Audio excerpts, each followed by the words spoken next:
this September 7th marks the 225th anniversary of the drafting of the copyright clause in the United States Constitution. Now, those drafters of the Constitution had something in mind. They were trying to encourage authorship and creativity and demonstrate to the rest of the world that this very young nation could be a capital of creativity. In 1791, the U.S., of course, ratified the First Amendment, meaning that in just a 2-year period, 89 for the U.S. Constitution, 91 for the Bill of Rights, we had adopted two critically important and related principles. Americans were free to write whatever they wanted to, but they had every right to expect to be paid for their work. Their work could not be stolen. They were complementary principles, which together helped ensure that this very young nation would, in fact, be a font of creativity and invention. Now, today, many who work in the creative arts are concerned that they're not being paid for their efforts. Songwriters, musicians, screenwriters, producers, and many more see illegal downloading as a direct and illegal assault on their ability to make a living. Now, to be clear, they are free under the First Amendment to create whatever they want. But the copyright clause, the right to get paid, is not adequately protecting them. So we asked a series of questions about that crossroads of free speech and copyright in this year's survey, beginning with one question of whether Americans support government prosecution of those who pirate content. These are largely offshore firms, companies, other countries beyond the reach of U.S. law that wholesale make music and movies available. They pirate the content. Overall, 59% said they support the prosecution of these pirates.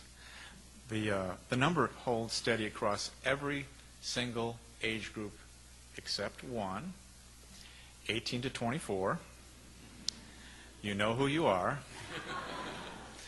And just 41% of this younger group believes government should prosecute content piracy. So there seems to be a consensus generally that government should do what it can to prevent the wholesale theft and distribution of copyrighted music and movies. But what about the relatively low-key use of copyrighted content on personal websites and social media pages? Here's where it gets interesting. You know, you spend just a few minutes on social media and you will find dozens of people using copyrighted material they don't have the rights to. You will find favorite TV clips on YouTube. You will find music videos on Facebook. You will find shots by professional photographers on Pinterest.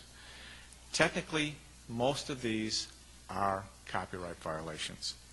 But they're also a form of expression by those who have posted them, particularly when the poster has used copyrighted material as a mashup, creating new art by adapting the old.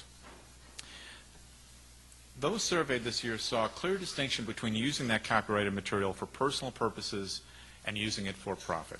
So we asked this question: as long as no money is being made, should someone be able to post copyrighted material without paying rights fees?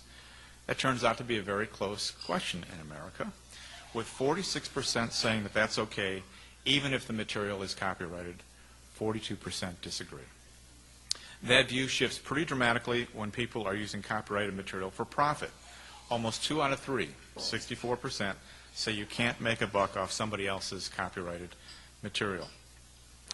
Of course, all of this is consistent with the legal doctrine of fair use, allowing us to use copyrighted material in limited, generally non-profit ways that don't significantly affect the market for the original creation. In other words, those surveyed are essentially saying, okay, we got it. We understand that we're not supposed to download the new Adele album without paying for it.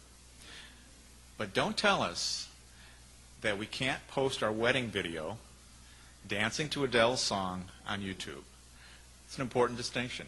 And if we have a liberal enough approach to fair use, everybody can win. Collectively, if we can find the right balance, creative people will get paid, and those who adapt that material for artistic, creative, and social purposes won't get prosecuted and will be able to express themselves freely.